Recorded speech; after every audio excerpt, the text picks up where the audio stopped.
Welcome back to Your Real Estate COO. My name's Ashley and I'm here to help you level up your game. I'll be your Chief Operating Officer to your success. Let's dive in. All right, guys, so I'm going to answer some questions you guys have kindly sent to me via my YouTube and my social media. So there's a whole list of questions that you guys want to know the answers to, so we're going to get into it now. All right, so how long does it take before you close your first deal? There's a couple of elements to this. Now, if you're going into leasing, if you're brand new to real estate and you're going into leasing, which I recommend you do, then it normally takes between 4 to 6 weeks before you close your first deal. All right, you're normally in training for the first week, you're then on the sales floor in the second week. It takes a couple of weeks to get up and running, but realistically, you should be closing deals within 4 to 6 weeks. Okay, so hopefully that helps. If you're going into sales, probably 3 to 4 months before you close your first sales transaction. But you've got to bear this in mind, guys, because once you close a sales transaction, it's probably going to take 6 to 8, 12 weeks before you receive that commission. So, it will take a bit longer for you to get that money coming back into the house.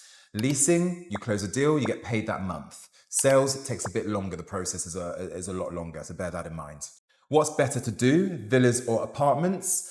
I'm a bit biased. I was a villa broker. I love doing villas because you can drive up to the house, park the car outside, leave the car running, go in, do the viewing. Apartments, I used to always have problems finding places to park. Security guards would never let me in, but that's just me. Villas, you're probably going to be doing less deals, but the fees are higher because the price points are higher. Apartments, you're going to be doing a lot more traction, a lot more deals you'll be closing. But in most cases, the fees will be smaller because the prices aren't as high. Okay, so bear that in mind. So I hope that helped. What's best to start in, leasing or sales? I get this question a lot and I have done a video on this. My advice would be if you're brand new to real estate, start in leasing. Okay, as I mentioned before, leasing's like, college before university. It's where you go to learn the tips and tricks of the trades. But also you earn money a lot quicker. So you get money coming back into the house. But also you're gearing yourself up for sales later on. Okay, your landlords become your sellers, your tenants become your buyers. It's a natural transition. How do I get my RERA license and who pays for it? Now this is, again, a really good question. So let me just break it down a little bit more for you. So every broker in Dubai, if you don't know, needs a license to do transactions. Now this is called a RERA broker license, okay? So you will need to do an exam. Pass that exam, you get your license, okay? It's like a card with your unique 5-digit number on there. You can then legally transact in Dubai. Every single year, you need to do an exam to renew your license, to keep it valid. Companies should be paying this for you, okay? 99.9% of the times, companies will pay.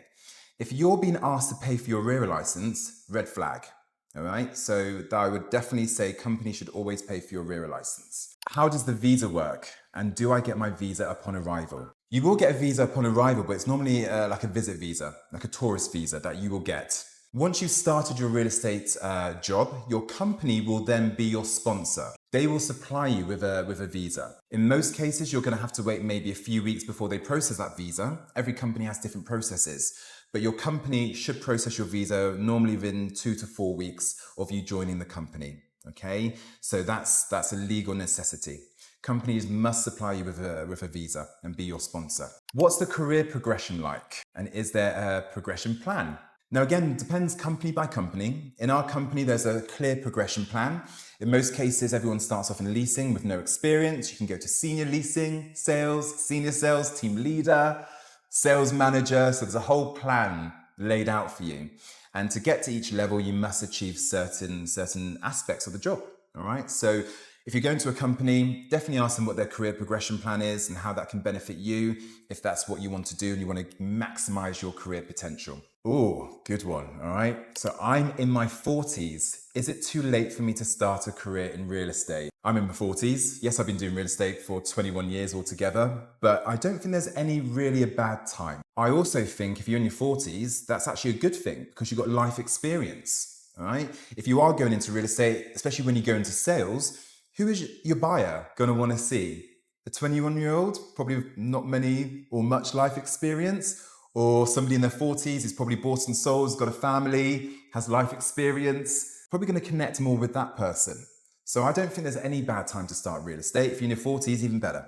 So definitely pursue that if that's what you want to do. What should I focus on when I first start the job? I feel like a lot of brokers overcomplicate the job. The job is super simple, okay? All you've got to focus on at the beginning is getting your listings, so making your calls to get your listings. The more listings you have, the more opportunities you're going to create online. This means leads, okay? Tenants or buyers or whatever department you're in. Without having listings online, you're not going to get opportunities. You're not going to do viewings, you're not going to get offers, you're not going to close deals, which means there's no money going to be coming in. So keep it super simple at the beginning. Just make your calls, okay? Make your calls, get your listings. The rest will take care of itself. I've been offered a job in Dubai with a real estate company offering a basic salary. Is this good?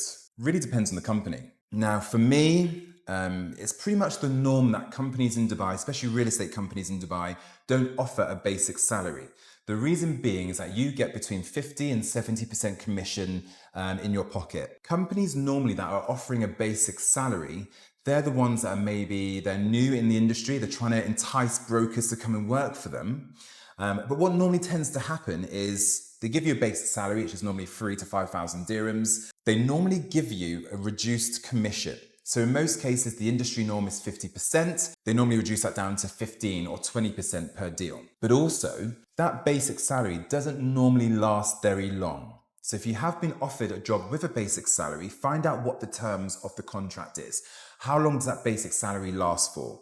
Is there any proviso? So do I need to hit a certain number each month to achieve that or receive that basic salary? If I don't hit numbers in 3 months, does it stop?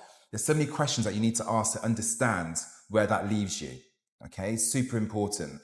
But again, I feel like it's a bit of a red flag. We had a broker that joined us earlier this year. She was due to join us before, but she took a job with another company because they offered her a basic salary. Now, she moved from the UK to Dubai to join this company. She joined the company. Within 2 months, they basically weren't paying her any basic, didn't do her visa, marketing was non-existent. This is what normally happens. So be very careful.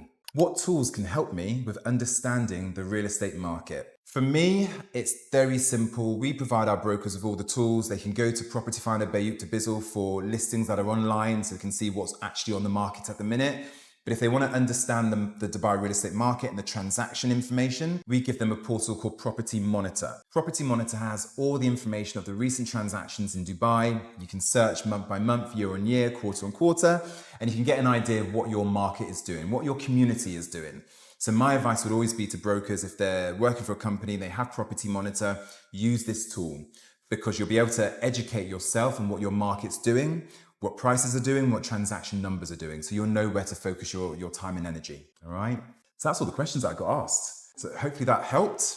Remember, in real estate, your success is my operation. If this helped you move one step closer to your goals, smash that like button and subscribe for weekly real estate strategies. Until next time, keep building your empire.